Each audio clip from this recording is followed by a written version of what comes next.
Hey everybody, this is Harvey Sluggo Wasserman. How you doing?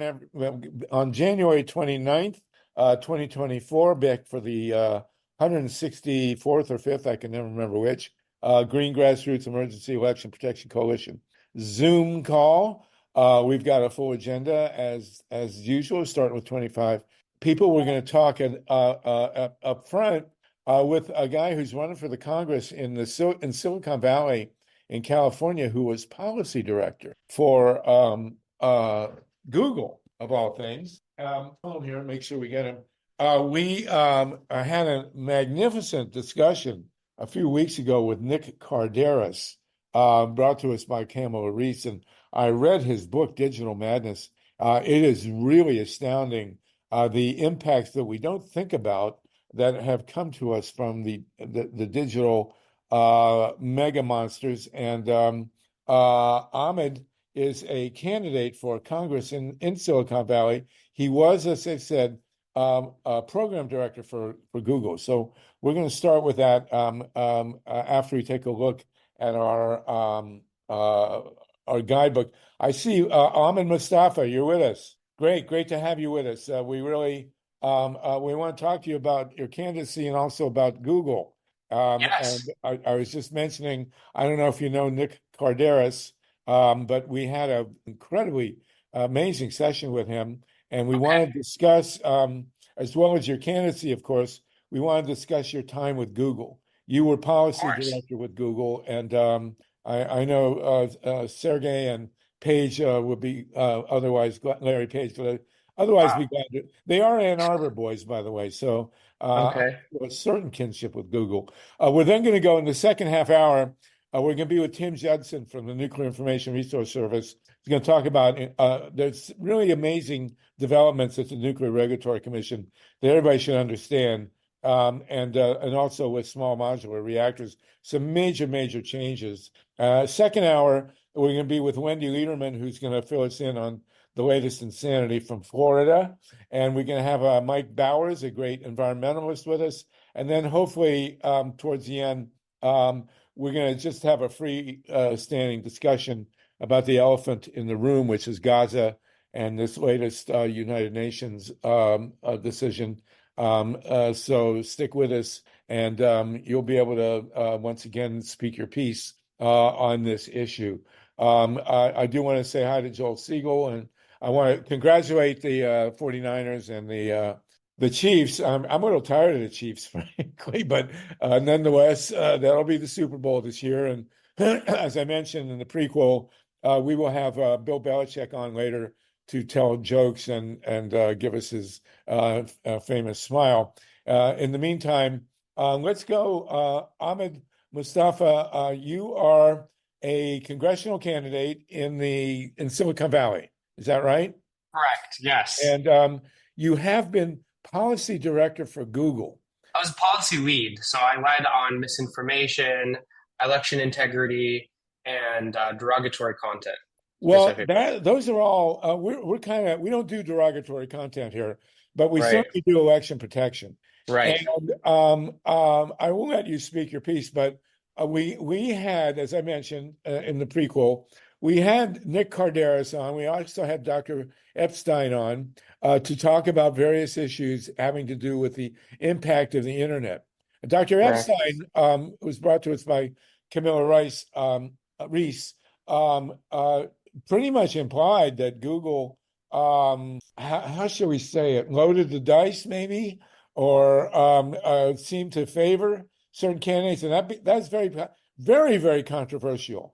More controversial than many of the other topics. At least as controversial as the Middle East, amazingly enough. And Right. so, Ahmed, I do want to introduce you as a candidate. What is the district number you're running in?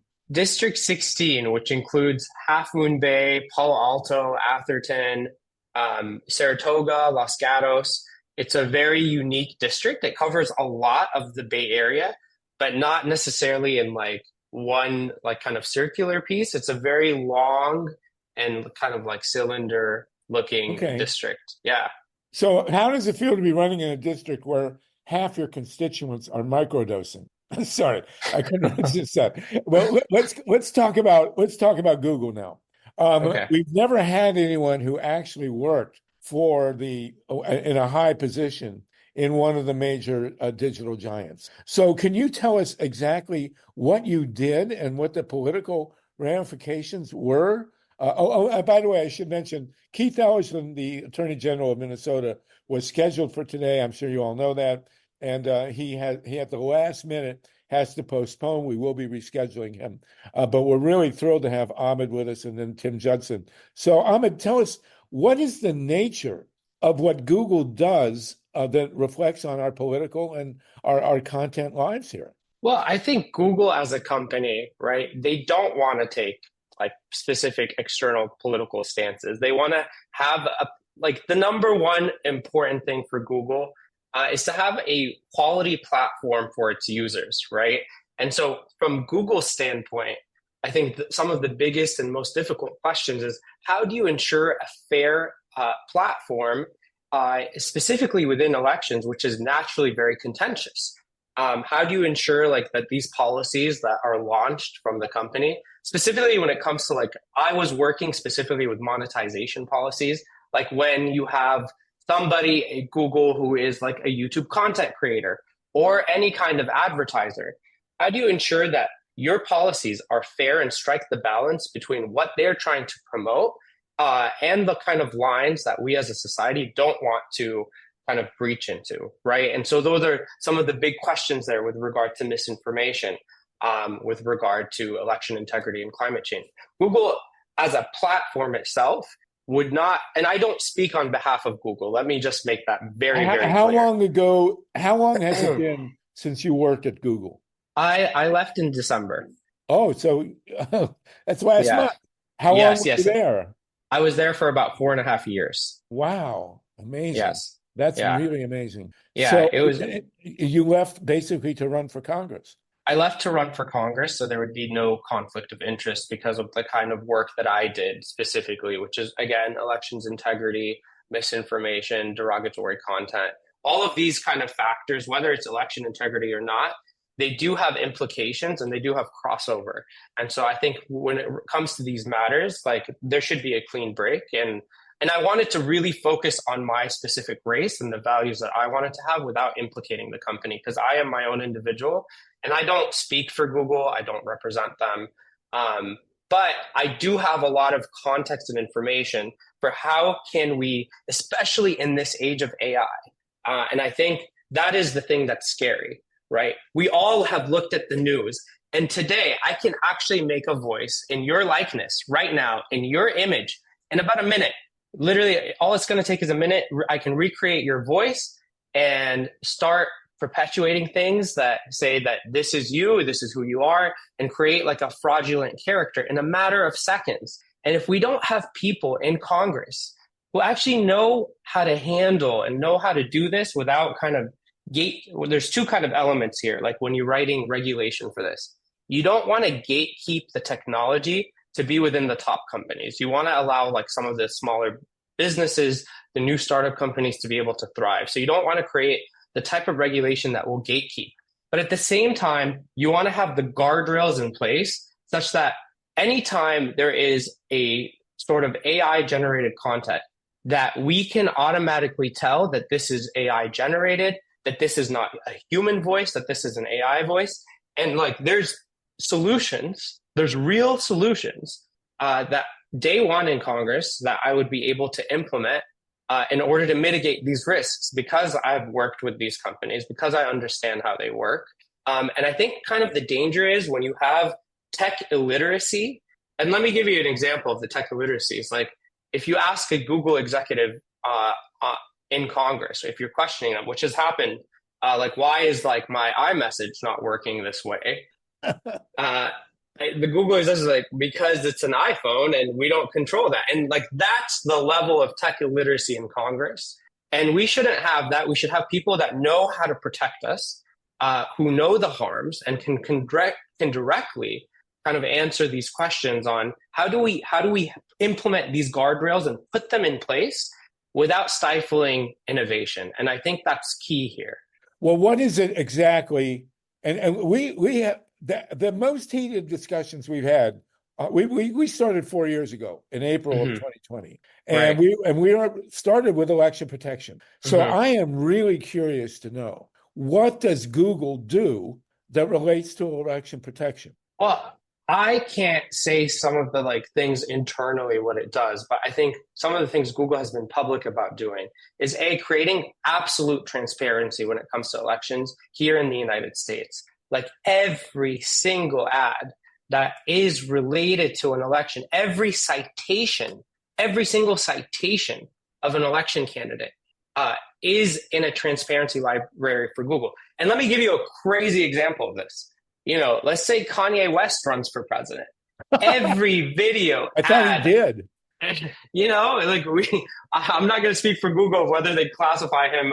Google doesn't, anyways, in that regard, if Kanye West is a president, Google technically would have every single mention of Kanye in an ad specifically in their transparency library, right? And so that is the sophistication that Google kind of carries and will uphold with regard to their transparency thing. Again, I don't speak for Google. This is based on my knowledge of what's in their external content, to be clear.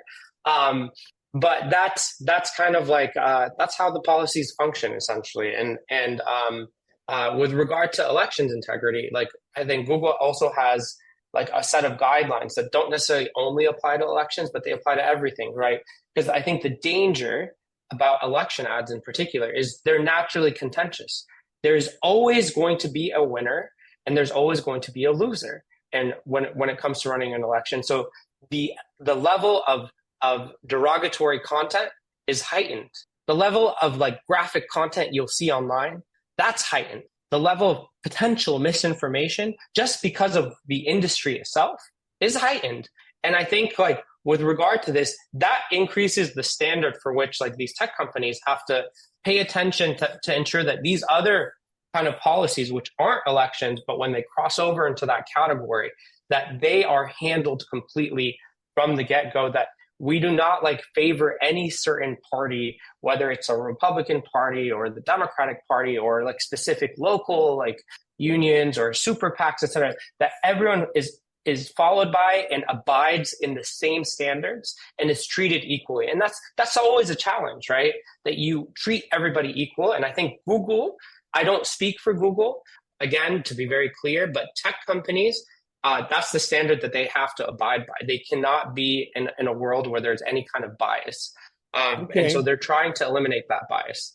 Well, there has been a giant a controversy over whether Google specifically, I'm sure you're aware of this, that Google was accused of specifically favoring Hillary Clinton and Democratic candidates. And a study was done which drew more response than any other thing we've had on these calls. Wow. Angrily denouncing the idea that Google could have put their thumb on the scale. Now, by the way, I want to introduce, we're joined by Hanya Jodat, who's a great campaigner. Really nice to see you, Hanya, and your campaign manager, who has slipped off my screen somewhere, is also with us. So I wanted to introduce these folks. Where is your campaign? What is your campaign manager's name? My campaign manager is Adrastos. Oh, Adrastos. There you are. Right. Adrastos da Silva. Good to see you both, Hanya and Adrastos. And so tell us, AHMED MUSTAFA, and again, this really got people wildly involved. Has Google put their thumb on the scale? And if they did so, how would they do it? Again, I don't speak for Google, but to my knowledge, no, that is not what Google does, like on purpose. That is not something that they would ever want to do. I think Google specifically is committed to fair elections, but I think again, it's the nature of how things happen in the election cycle, right? And so, anytime, for example, I mean, you can imagine what would happen if like you had someone running for Congress and all of a sudden all their ad spend gets cut off because of a policy violation. Oh no, they're biased against me. They hate me. They want to lose. And like that sort of a story can build heat pretty fast in the press, especially like, I think you have to look at how like these companies naturally monitor their content. I am not sitting here like, in defense of big tech. I do want to have responsible policies to regulate big tech in a responsible manner. So I'm not defending anyone, but I think the notion that Google or Facebook or some of these other big tech companies hold any bias, and I'll give you a really good example of why they don't, or why they wouldn't want to, like naturally, is kind of like it's a little bit of a stretch. I'll tell you this, like, because the hit to the brand of a company like Google or Facebook is far worse than any kind of penalty that they could ever face. Because if you look at, I'll tell you, how many of you like if you think about it, like Facebook is a company that has kind of had a huge hit to their brand. I think many of us would agree, right? To the point that they not only changed their brand name, but also if you ask people who use Facebook, if you ask people who quit using Facebook as a result of the hit to the brand, do you still use Instagram? Do you still use WhatsApp?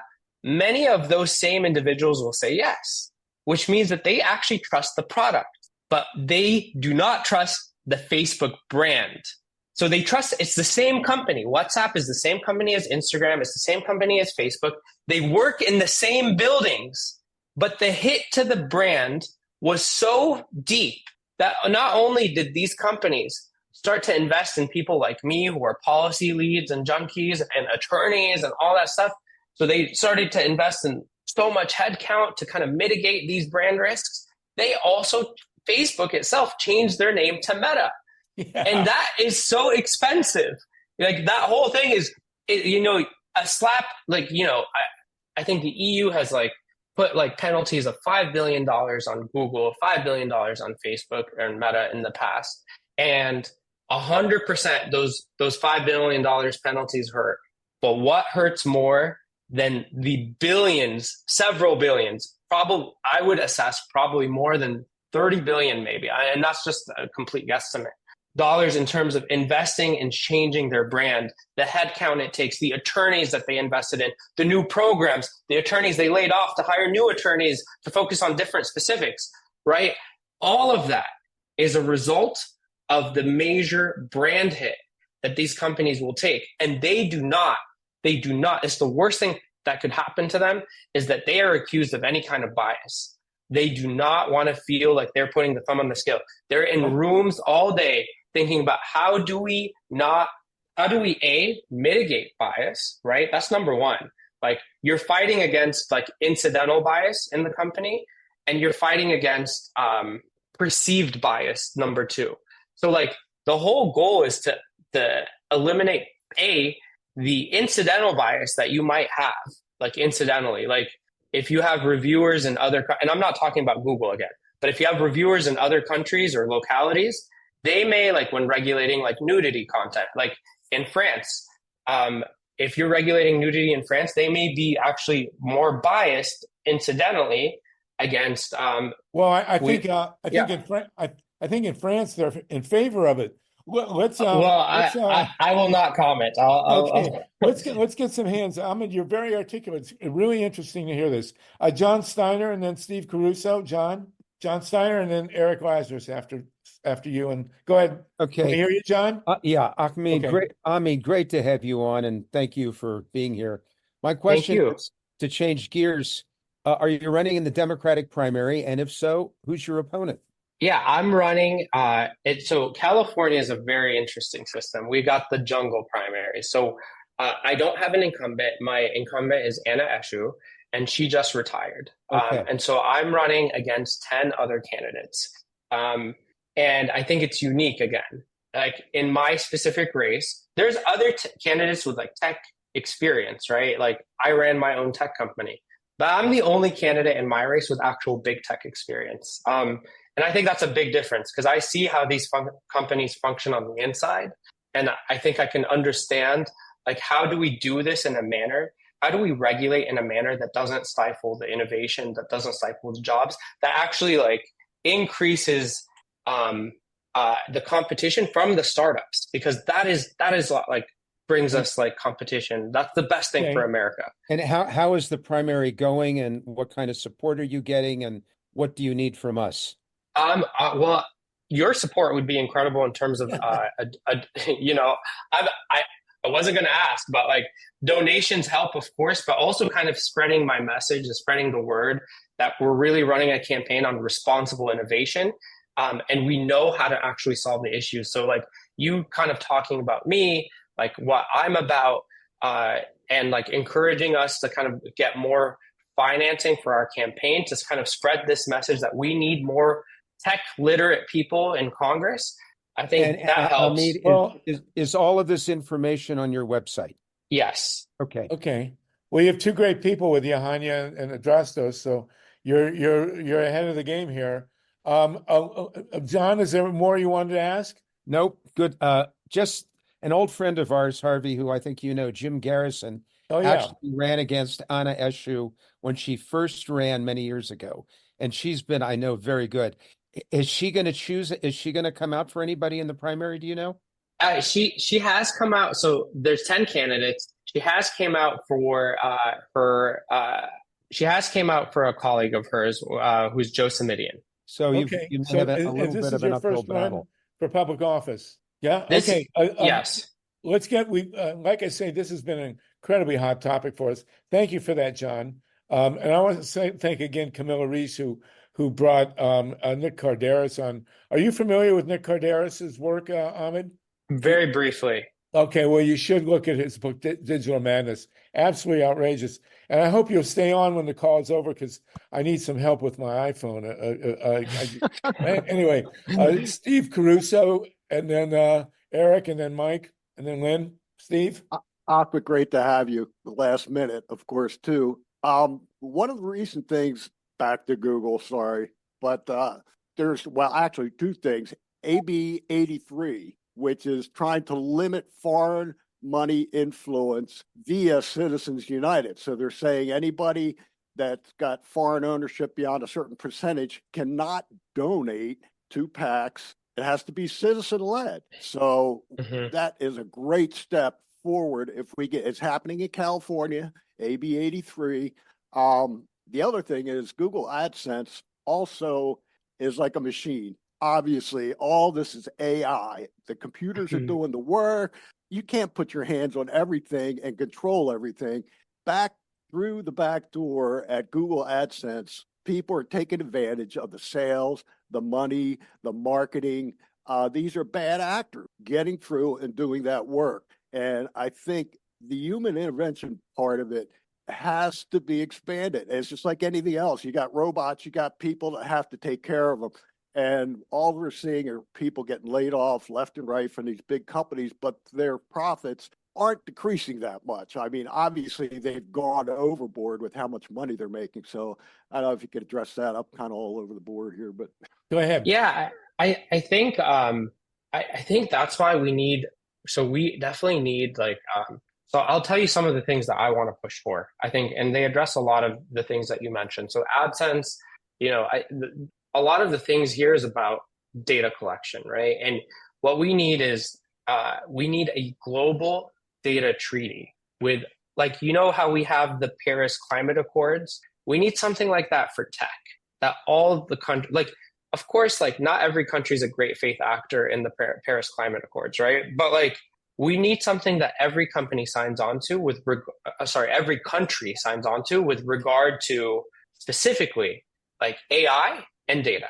International standards. Yeah. International standards. And we need the treaty. And the United States of America, you know, the leader in technology and the leader also when it comes to the internet and even just freedom of expression, we need to lead the charge on that. And so like right now, the leader is the EU. And I think the United States of America, the place and the birthplace of the internet and technology, should take the lead on this. And we should create this global treaty and be leaders again in the world. That's a big deal. That's a very big deal. And I was curious, you were talking about AI. Is it possible to force a labeling of AI So that if Yeah. something comes on, Yes, it's possible. And that's like, so there's three things that we can do. We can create a national hash database to kind of have like a code at the end. And the database, basically, if there's a match on anything that you want, like a video that you upload on Twitter, it would automatically detect the AI. The second thing is something called digital fingerprinting. Now, this is the case where, like, you know how you can take a picture of a picture?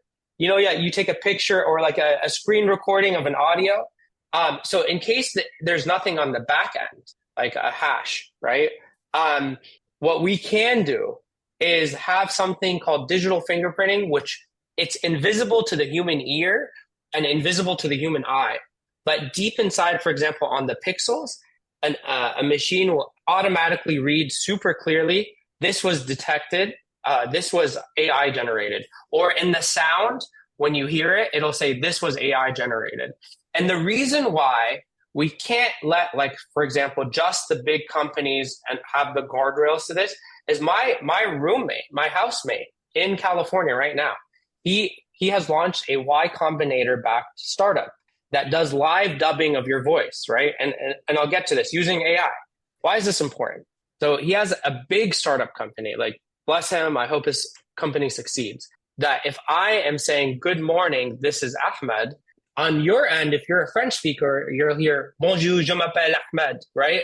And the AI detection on your phone, digitally, hearing the noise instantly, should be able to hear, like, in its own version, like, this is AI. And that has to be able to be detected to detect deepfake scams. And the third thing, of course, is encryption. And I think encryption is, but these like three are very easy solutions. And we have to be able to incentivize our startup companies to not only just like participate in AI, because AI is a good thing, it can be used for good, but also beyond that participation in AI, we have to invest in these startup companies to actually like regulate and kind of come forward and not just be in stealth mode. Because I asked my housemate, I asked him straight up, I'm like, did you implement digital fingerprinting? No. Did you put data encryption on the back end to detect AI? No. Did you add hashes? There's no national hash database, so no. Why not? Because I don't have time to do that. I'm trying to win now, right? He's in a startup company. He's competing against Google and these big companies. He has to win now. And so we have to incentivize those companies to kind of come forward and implement these things. And of course, and you know, in the world of a lack of antitrust enforcement, he's not just competing against Google. He's hoping to be bought out by Google at a certain point. Right. That's how the the game works, right? That's true. Listen, we're joined by Tim Judson from the Nuclear Information Resource Service. I don't know, Ahmed, how much you're in touch with the nuclear issue. Tim, Ahmed is running for Congress in Silicon Valley, and we're deep in a tech discussion. I hope you can stick with us. I know you're very tech savvy as well. And then we're going to talk about the latest developments in the atomic energy industry, which are just really devastating. Eric Lazarus, go on in, and then Mike Hirsch, and then FEINERMAN, please. Are you unmuted, Eric? There. Testing 1, 2, 3. Can you hear me? Yeah, good. Okay, so I just wanted to report back. I had some email interchanges with Dr. Epstein, and he referenced 450 pages of testimony, and I'm like, I just need a journal article where you actually explain the method you would use to show that, let's say, Joe Biden's website shows up higher than his article about this in Breitbart. Well, that could be because the New York Times references the Joe Biden's website and doesn't reference Breitbart as much. It might. How would you know if it were biased? What is your methodology? I'm not saying you're not collecting the data. How are you analyzing the data?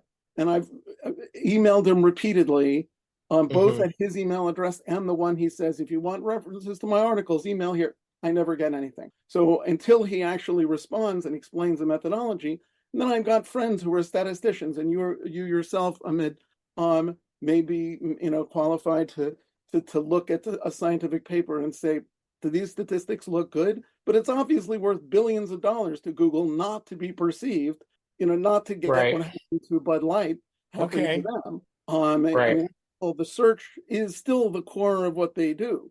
It's not, they don't make a lot of money on Google Docs, right? I think they make the money. Right. Well, yeah.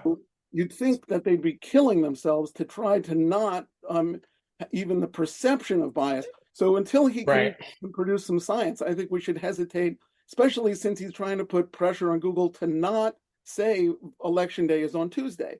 Well, we don't want Google to not say election day is on Tuesday. That's not.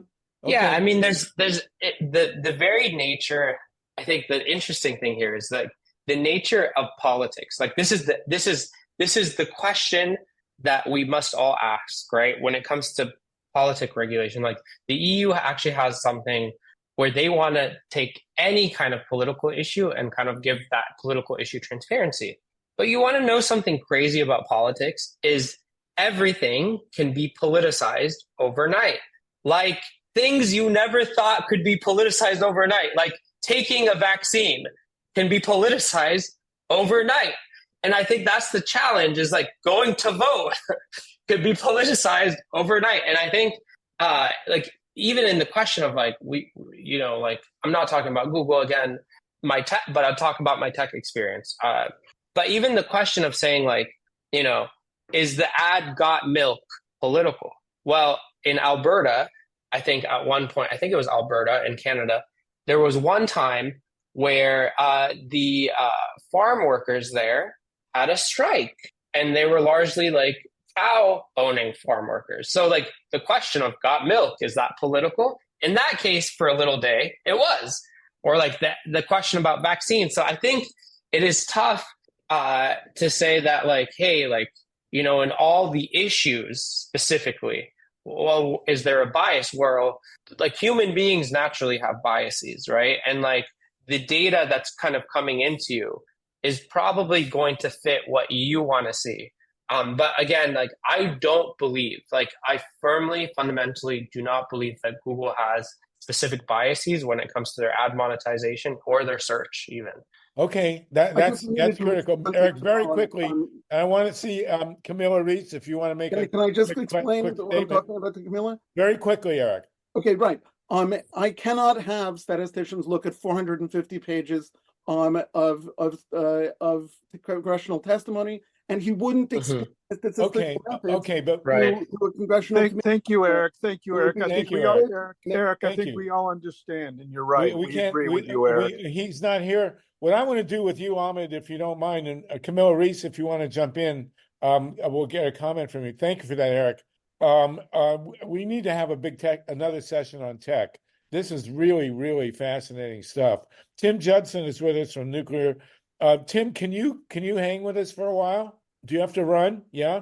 I think Tim, I know you're a techie. I think you'd find this interesting. And if you want to jump in on this, it'd be great. Tim is going to fill us in on the fiasco of small modular reactors, which is really taking up a lot of attention now. And also the Congress has just refused to approve a member of the Nuclear Regulatory Commission who has a track record where he dares to put public safety ahead of corporate profits. I mean, who could imagine that? And when you're in Congress, Ahmed, you'll need to look at this. This guy's name is Jeff Baran, but it's a very big deal. So Tim Judson, thank you for sticking with us, and I'll call on you if you want to chime in on this. Tim is from the Nuclear Information Resource Service. CAMILLA REES, if you want to jump in and make a comment on Eric's comments, that would be fine. Mike Hirsch, you want to go ahead, Mike? And then LYNNE FEINERMAN. Ahmed, thank you for staying with us. We appreciate it. Yeah, I appreciate you all. And any friend of Hanya's is a friend of ours, so stick with it. Go ahead, Mike. I just have a few real quick questions. Progressive Democrats of America does endorse candidates for Congress. We're very active with a lot of potential voters and activists in that district, but we have some very strict criteria, one of which is to support Medicare for all and agree to be an enthusiastic co-sponsor of that legislation if elected, specifically the legislation that Pramila Jayapal has been championing for the past several Congresses. Could you commit to doing that? Absolutely. That's a central piece of my campaign. And I go beyond it because a lot of these issues, they're interrelated. So nobody, and I've actually experienced this on a personal level. Nobody should die or suffer a significant health crisis because they're in financial distress. Nobody should sleep on the streets because they're in a mental health crisis. And I think we had to do better as a country when it comes to that. My parents are immigrants, and they came here, and I was born here in the United States. And I'll never forget the day my grandfather came to visit me, and he came here on the flight. He tried to get travel insurance, and he didn't qualify because he was 82 years old. And here's the thing. I found him on my bed presenting with stroke-like symptoms. I called my friends who are doctors, and they said, take him to the hospital immediately. When he got to the hospital, he started to regain consciousness. And the doctors told us that his heart was beating at 23 beats per minute. Jesus. Yeah, they said he needed a pacemaker as soon as possible. And my grandfather, having fully regained consciousness, is like, well, how much is this going to cost? And they said $300,000. And he said at that point, I'm not going to put my children and grandchildren in debt just to live an extra 2 years.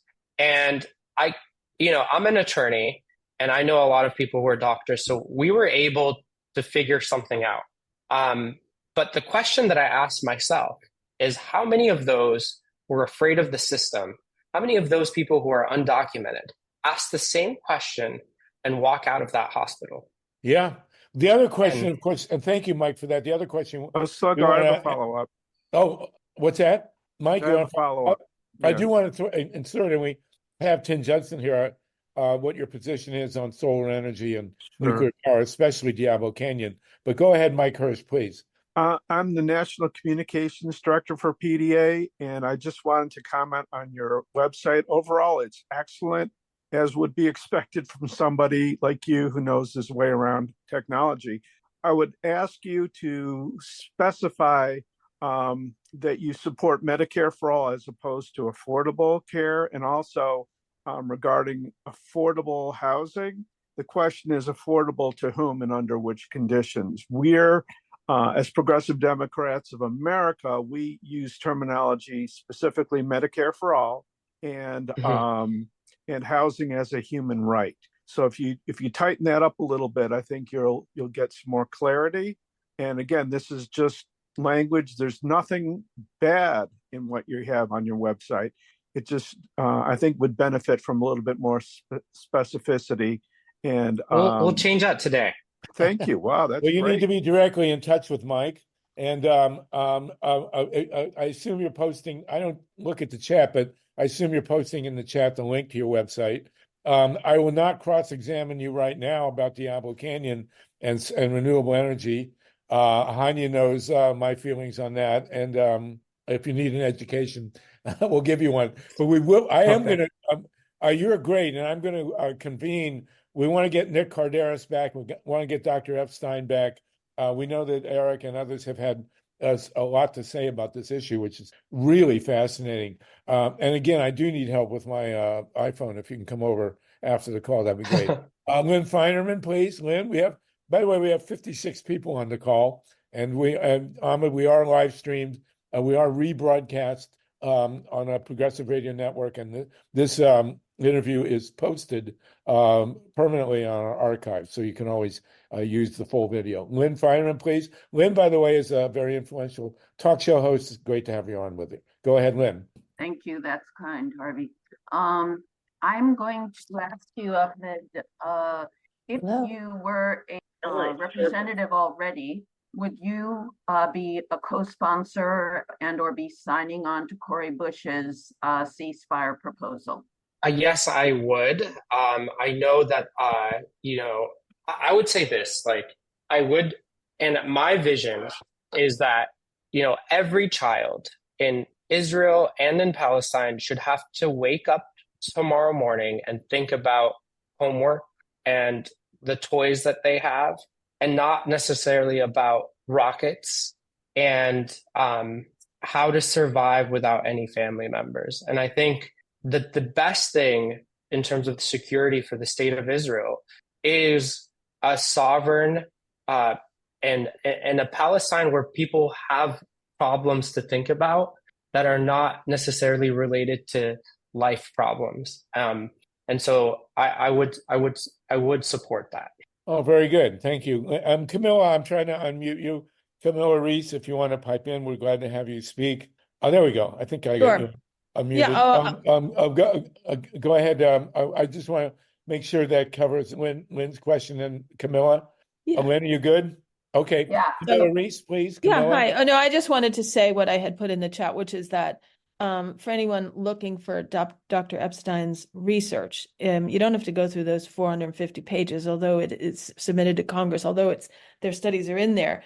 But they're published in peer-reviewed prestigious journals from the PNAS Proceedings of the National Academy of Science and the +1. They're, difficult journals to get published in, and they are, you can look, you can find them on Medline or ResearchGate or other places. Just go look for them. Or they're in the 450 pages submitted to Congress. So do they explain the methodology that Dr. Epstein uses? Thank you. I'm not sure, Ahmed, if you're familiar with Dr. Epstein's work, but his presentation was quite impressive, as was the fury that came afterward. So this is good. Camilla, is there anything else you want to speak to? Nope, that's it. Thank you. Okay, thank you so much. AHMED MUSTAFA, you want to give us? I will work through Hanya and your staff and make sure that you're fully informed on the energy issues here that are driving us in California. We are desperate to shut the nuclear reactors at Diablo Canyon, where I spent 3 lovely nights in the county jail in the 1980s. You're welcome to join me, by the way, if you want to go back there and stand at the plant gates. And we do have Tim Judson, who you'll need to be in touch with, who is at the Nuclear Information Resource Service. Hanya will send you stuff on that as well. So, Ahmed, if no one else, we do have 56 people with us, and you are being live streamed. You want to give us a summary judgment here?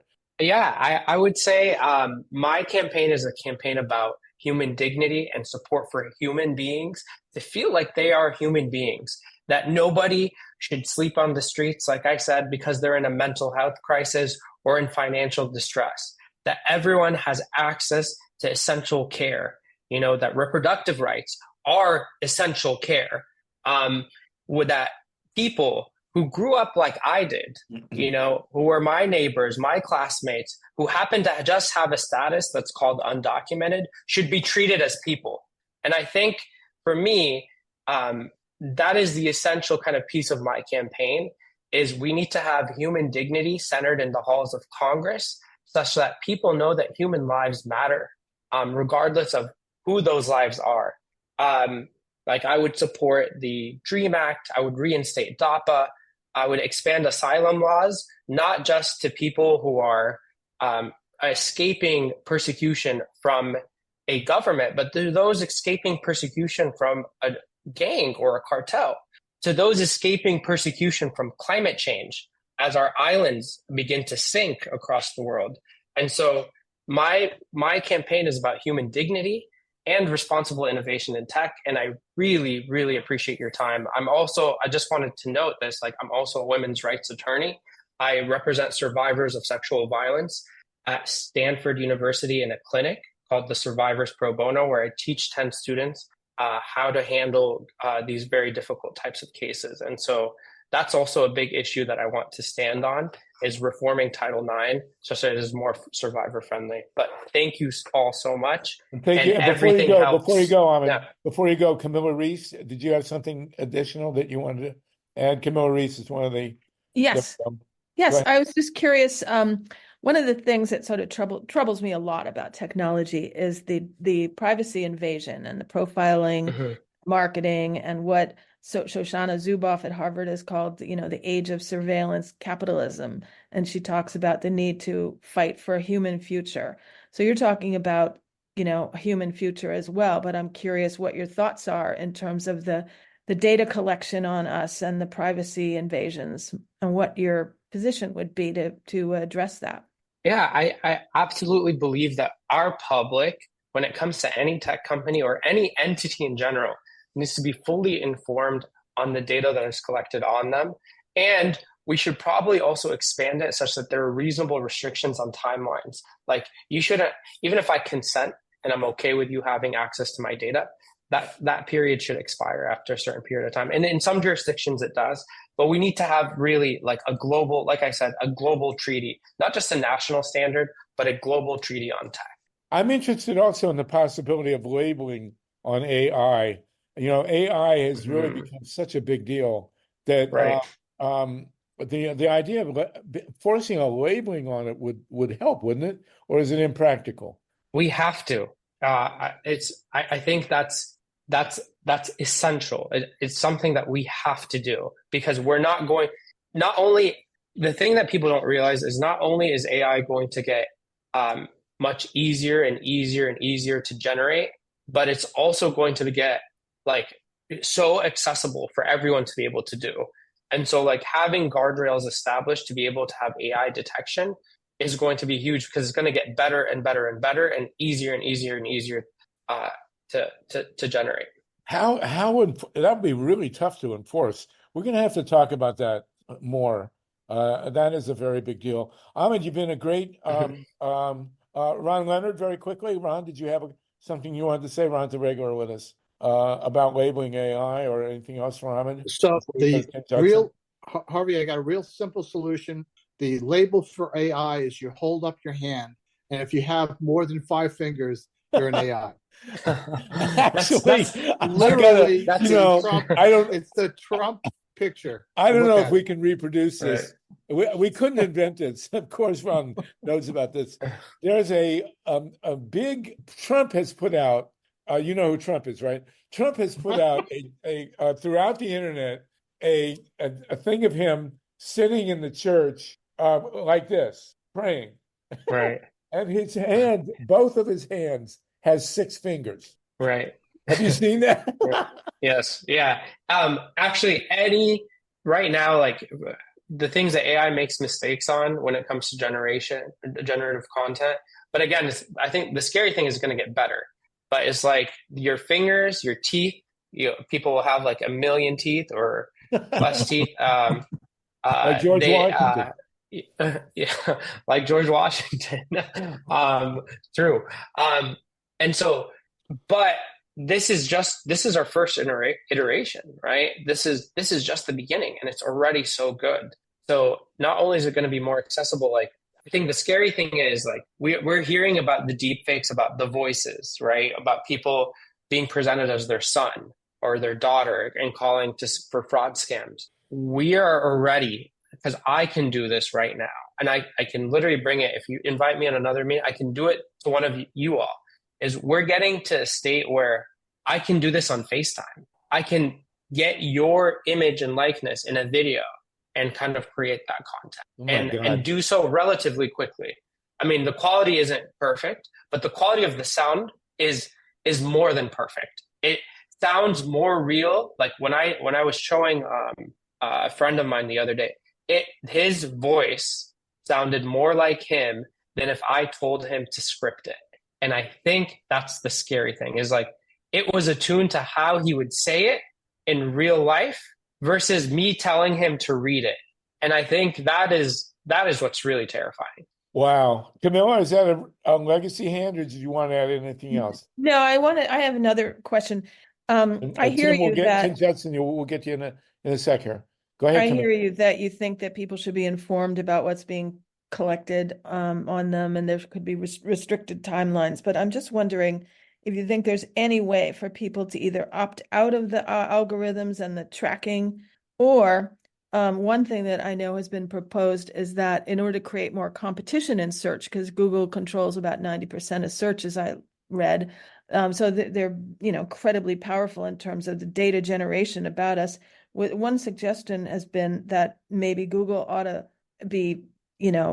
license their database or their index to other companies to create true competition. And I did hear that Google had already experimented with a couple companies. One was in the Netherlands where they licensed their database, and that company was all about privacy. I think it's now been bought by somebody else, and I don't know the current status, but they were all about privacy. So they had a niche. And the idea is that if their database was made somehow on a fair basis open to others, that there would be all these niches that would serve us better in, all different areas of interest, including privacy, those who want privacy.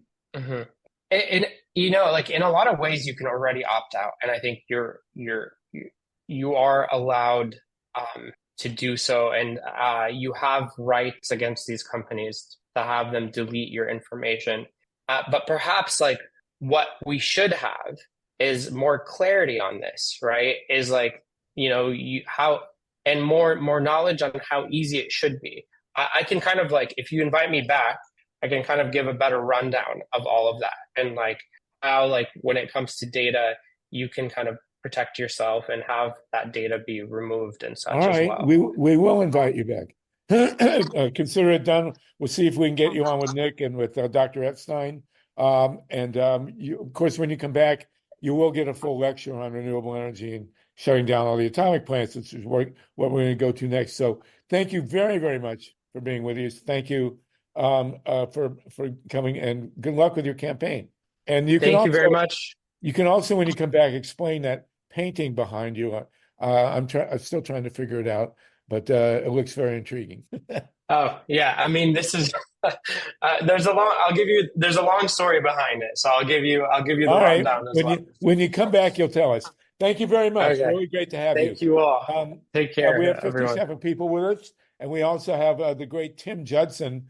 Tim is with the Nuclear Information Resource Service. This is a special few moments here in the history of nuclear power, because the Congress has been presented with a nominee for the Nuclear Regulatory Commission. Tim, do you want to explain to us how this works and what the significance is of what they're doing to Josh Baran?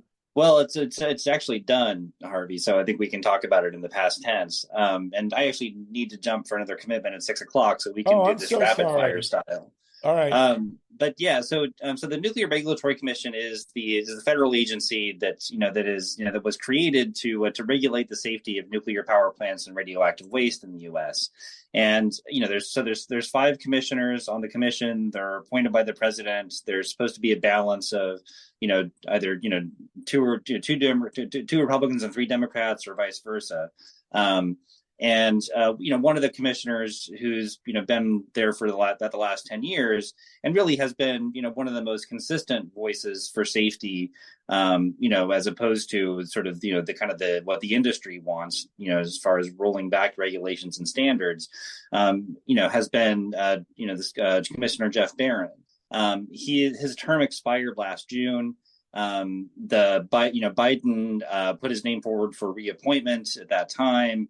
But essentially there's a whole sort of onslaught of lobbying by the nuclear industry to roll back the Nuclear Regulatory Commission as a safety reg. And they really sort of used Baran's reappointment as kind of a lightning vein for pushing this narrative that the nuclear industry in the U.S. is just overregulated, and that that essentially the NRC needs to be defanged in various ways. And so there was the nuclear lobby succeeded in getting 4 Democrats in the Senate, including Joe Manchin and Kyrsten Sinema, to say that they would block that they would block Baran's appointment. And so last week that became apparent, and now Baran's appointment his nomination has been drawn back. And so we may be in a situation now where it's going to be hard for the Democrats to even nominate a 5th commissioner before Biden's term is up. And so we've essentially got a Nuclear Regulatory Commission that's sort of potentially stalemated between Democrats and Republicans. Unfortunately, what that means in reality is that we don't have a single voice on the commission who's a consistent advocate for nuclear safety. And things are sort of, then the commission is likely to backslide on the essential issues of public health and the environment and environmental justice. Unbelievable. Tim, you've been at this almost as long as I am. I'm very, very sorry. I want to apologize for going on so long and not having, I thought you had more time. So we will have you back to go into, we can do it next week, actually, because it's a critical juncture get into small reactors. And there's lots of stuff to talk about for sure. Yeah, really, and we're right in the heart of a major sale job. I think that the industry is giving up on big reactors, but these small ones are a total myth, and people have to understand what we're dealing with here. But the loss of Josh Baran, I mean, we've had so few voices over the history of the Nuclear Regulatory Commission. They even give the public even the slightest respect. This is really devastating. Well, and this also isn't the first time that a commissioner has been drummed out of the NRC for advocating for nuclear safety. A decade ago, it was the chairman, Greg Yachko, who had the temerity to vote that they shouldn't issue a license for the construction of the Vogtle 3 and 4 reactors while the design hadn't been completed yet. We're gonna build this on the fly, and if we make a mistake and have to tear out $10 billion worth of work, we'll blame it on the environmentalists. It's mind-boggling. Yachko could have saved the state of Georgia $40 billion, for God's sake. Right. Well, listen, Tim, you're terrific. We'll come back to us next week. We'll get Linda and Paul, and we'll do a real deep session on nuclear and the conversion of renewables, okay? Sounds great. Yeah, looking forward to it. You catch the rest of the show at grassrootsep.org.